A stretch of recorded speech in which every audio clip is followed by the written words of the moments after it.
In today's video, I'm going to teach you how to access the Workflows button in InVideo. Let's get started by heading to the official InVideo website. Open your preferred web browser and type invideo.io into the address bar.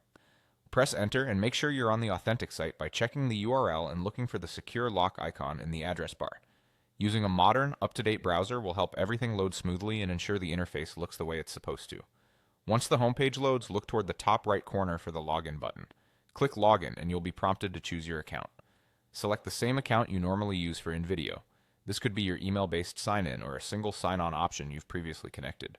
If your browser is already signed in, you might land in your account automatically. Either way, the goal is simply to get into your InVideo dashboard. As a quick tip, avoid entering any personal credentials while recording your screen, and always make sure you're logging in on a private, secure network. After you're logged in, you'll arrive at your dashboard. This is your central hub for starting projects, exploring tools, and continuing where you left off. Front and center, you'll typically see a prominent text box.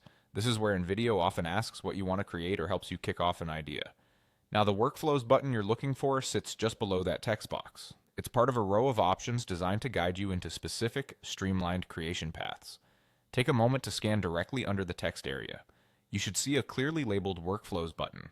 Click it to open the section where InVideo groups common tasks into guided flows. This is where you can quickly move from idea to video using preset structures, saving you time and helping you stay consistent. Workflows are especially helpful if you want a head start on formatting, pacing, and asset organization without reinventing the wheel for every project. And that's it. Once you've clicked Workflows, you're exactly where you need to be. If you don't see it right away, make sure you're on the main dashboard and not inside an editor. Try maximizing your browser window or slightly zooming out so the options beneath the text box are fully visible. From here, you can explore the available workflows, select one that matches your goal, and begin creating with confidence. Thanks for watching. You now know how to reach the Workflows button in InVideo quickly, so you can spend more time creating and less time searching around the interface.